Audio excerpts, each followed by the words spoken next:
करूयात। महत्त्वाच्या बातम्या प्रायोजक पीतांबरी देवभक्ती 7-in-1 अगरबत्ती, जिथे पूजा तिथे देवभक्ती।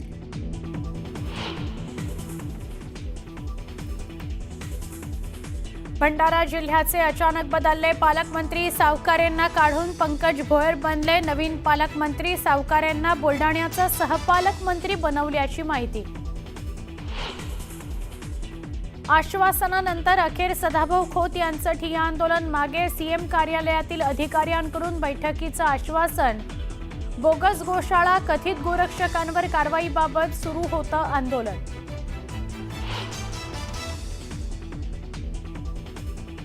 राज्य सरकारी कर्मचाऱ्यांना आज मिळणार खुशखबर, गणेशोत्सवाच्या एक दिवस आधी ऑगस्ट महिन्याचा पगार होणार।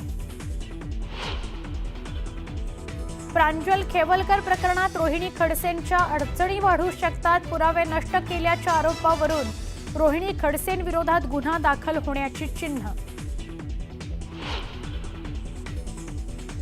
गणेशोत्सवाकरता जाणाऱ्या कोकणवासियांची दिवा स्टेशनवर उसळली गर्दी, 350 पेक्षा जास्त रेल्वे सोडून कोकणवासियांचे हाल संपेना। आणि विवाहित मुलीसह तिच्या प्रियकराची मुलीच्या वडिलांकडूनच हत्या, नांदेडच्या उमरीत थरारक प्रकार। लग्नानंतर जुने प्रेमसंबंध उघड झाल्यानंतर वडिलांनी दोघांना विहिरीत फेकलं।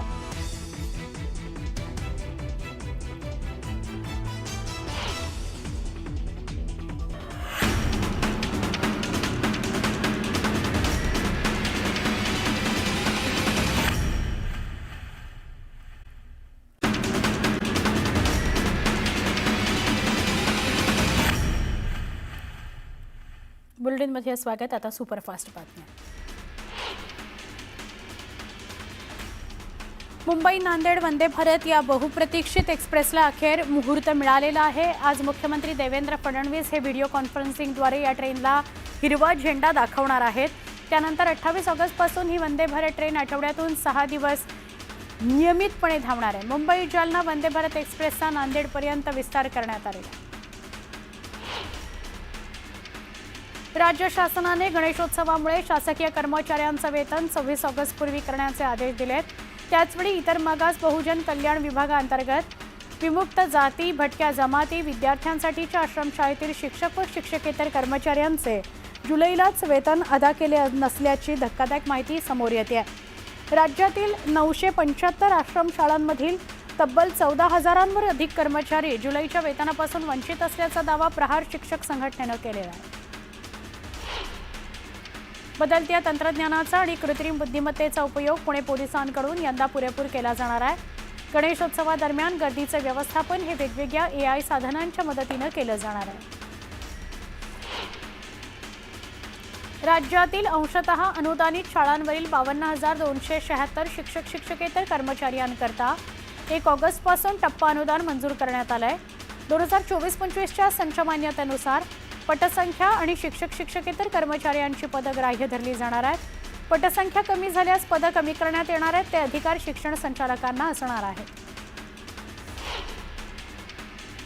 ताडोबांधारी व्याघ्र प्रकल्पातील जखमी छोटा मटका या वाघाच्या प्रकृतीविषयी दुर्लक्ष केलं गेलं, त्यामुळे हायकोर्टाने स्वतःहून जनहित याचिका दाखल केली आहे। छोटा मटका वाघाची प्रकृती दिवसेंदिवस ढासळत असून वनविभागाने त्याच्याकडे दुर्लक्ष केल्यानं आता त्याला चालणं सुद्धा मुश्किल होऊन बसलंय।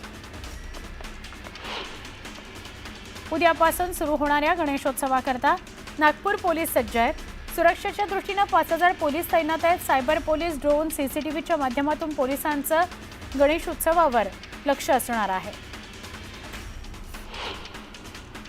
सार्वजनिक ठिकाणी मोकाट कुत्र्यांना खाऊ घातल्यास कायदेशीर कारवाई केली जाणार आहे। नागपुरात पाळीव कुत्र्याला बाहेर फिरायला नेताना त्याच्या तोंडावर जाळी बांधणं बंधनकारक करण्यात आलंय।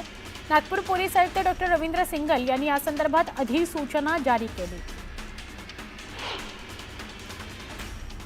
कर्तव्यावर असताना तत्परता दाखवत पुण्यातील फरासखाना वाहतूक पोलीस कर्मचाऱ्यांनी PMT चालकाचे प्राण वाचवले। लक्ष्मी रोडवर PMT चालवत असलेले ड्रायव्हर अनिल अंबोरे यांना हार्ट अटॅक आला होता। त्यानंतर तातडीने पोलिसांनी धाव घेतली आणि त्याचा जीव वाचवला। गणेशोत्सवाकरता कोकणच्या दिशेने रात्री हजारो वाहनं रवाना झाली। रात्रभर हजारो ST बसेस, खासगी वाहनांची रेलचेल मुंबई गोवा हायवेवर सुरू होती। खासगी वाहनांची गर्दी होती। यावेळी वाहतूक सुरळीत होती। यामध्ये पोलिसांनी भूमिका चोख बजावली। नाशिकच्या इगतपुरी तालुक्यातील इंदोरे भंगारेवाडी या आदिवासी भागातील 70 वर्षाच्या महिलेला उपचाराकरता खांद्यावरून नेण्याची वेळ ग्रामस्थांवर आली। रस्ता नाही, त्यामुळे त्यांच्यावर ही परिस्थिती ओढावली। राष्ट्रीय आरोग्य अभियान अंतर्गत कार्यरत कंत्राटी कर्मचाऱ्यांचं शासन सेवेत समायोजन करण्याबाबत 14 मार्च 2014ला राज्य शासनानं निर्णय घेतला, परंतु 1.25 वर्ष उलटूनही या निर्णयाची अंमलबजावणी झाली नाही। त्यामुळे कर्मचाऱ्यांमध्ये प्रचंड नाराजी आहे। महाराष्ट्र राज्य अंगणवाडी बालवाडी कर्मचारी युनियनच्या वतीने अंगणवाडी सेविका, मदतनीस तसंच बालवाडी कर्मचाऱ्यांनी आपल्या विविध प्रलंबित मागण्यांकरता जळगाव जिल्हा परिषद कार्यालयावर धडक मोर्चा काढला। या मोर्चामध्ये मोठ्या संख्येने महिला कर्मचारी सहभागी होत्या।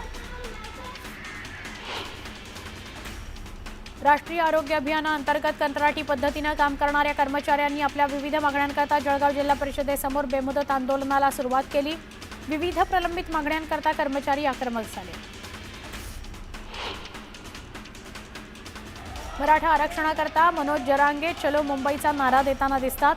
या आंदोलनाला पाठिंबा देण्याकरता कराडमधून हजारो मराठा बांधव मुंबईला जाण्याकरता निघाले आहेत। अहिल्यानगर जिल्ह्यातील सय्यद घोडेपीर या दर्ग्याच्या तोडफोडीनंतर सुरू असलेल्या घडामोडींना नवीन वळण लागलंय। काही कार्यकर्त्यांनी जिल्हाधिकाऱ्यांना निवेदन दिलं। रस्त्यावर असलेले दर्गे कायमस्वरूपी हटवावेत अशी मागणी केली। मागणी मान्य न झाल्यास आंदोलन करण्याचा इशारा नेत्यांकडून देण्यात आला। पुढचे 4 दिवस राज्यातील काही भागात मुसळधार पावसाची शक्यता आहे। 26 ते 29 ऑगस्ट दरम्यान मुंबई, ठाणे यासह कोकण आणि घाटभागात काही ठिकाणी मध्यम ते मुसळधार स्वरूपाचा पाऊस पडेल अशी शक्यता आहे।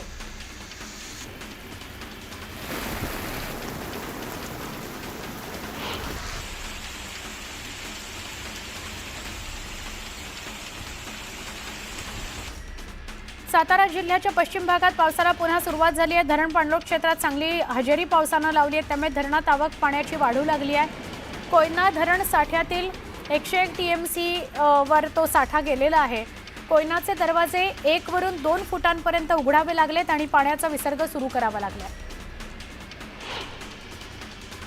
खडकवासला धरणातून पुन्हा विसर्ग वाढवण्यात आलाय। पुन्हा वाढलेल्या पावसामुळे खडकवासला प्रकल्पातील धरणांमध्ये पाणीसाठा झपाट्याने वाढतोय। खडकवासला धरणातून 8517 क्युसेक पाण्याचा विसर्ग केला जातोय।